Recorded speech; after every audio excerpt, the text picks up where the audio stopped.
Market যখন এখানে ছিল তখন আমি একটা ট্রেড নিয়েছিলাম আর বলেছিলাম যে এই ট্রেন্ডের 50% জোনে এসে মার্কেটটা রেজিস্ট্যান্স জোন পর্যন্ত যাবে। সো এখানে এই ট্রেন্ডের 50% জোন অবধি এসেছে, তারপর রেজিস্ট্যান্স জোন এখানে রেজিস্ট্যান্স জোন অবধি গেছে, তারপর মার্কেটটা ডাউন খেয়েছে। ডাউন খেয়ে আমি বলেছি যে এই অর্ডার ব্লকটা যে মার্ক করেছে সেই অর্ডার ব্লকে এসে টাচ নিয়ে মার্কেটটা আবার উপরে যাবে। সো আমাদের অর্ডার ব্লকে খুবই কাছে আছে, এখন মার্কেটটা এই অর্ডার ব্লকে এসে আবার উঠবে। ইউ ক্যান সি গাইজ মার্কেটটা টিপির প্রচুর কাছে আছে, এখন কি করে এখান থেকে মার্কেটটা উঠে যায় দেন কী যে খারাপ লাগবে।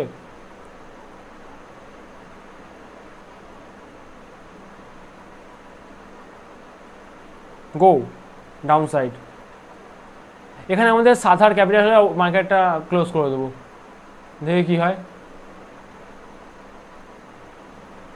সেটাও প্রচুর রিস্কি আছে, সাথার হওয়ার আগে ফুক করে কেটে যায়।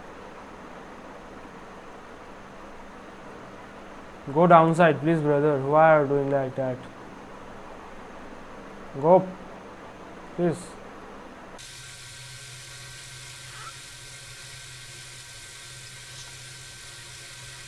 তো ইউ ক্যান সি গাইজ আমাদের এখন টিপিটা হিট করে ফেলেছে মার্কেট। আমি যেমনটা বলেছিলাম রেজিস্ট্যান্স জোন থেকে এসে এই অর্ডার ব্লক জোন থেকে আবার উঠবে, এই অর্ডার ব্লক জোনে এসছে, এখন মার্কেটটা বুলিশ ক্যান্ডেল দিচ্ছে, মানে এখন মার্কেটটা ওঠার চেষ্টা করছে। সো আমি কি বলেছিলাম যে এইখান থেকে মার্কেটটা এই জোনে 50% এসে মার্কেটটা উঠবে। সো এই জোনে 50% এসে মার্কেটের রেজিস্ট্যান্স জোন পর্যন্ত উঠেছে, তারপর বলেছিলাম যে অর্ডার ব্লক জোন অবধি আসবে। সো এখন অর্ডার ব্লক জোনে এসে গেছে, মার্কেটে অর্ডার ব্লক জোনও ব্রেক করে ফেলেছে, এত স্ট্রং। এখন আরও রাখলে আরও প্রফিট হতো, বোকার মতো উঠিয়ে দিলাম।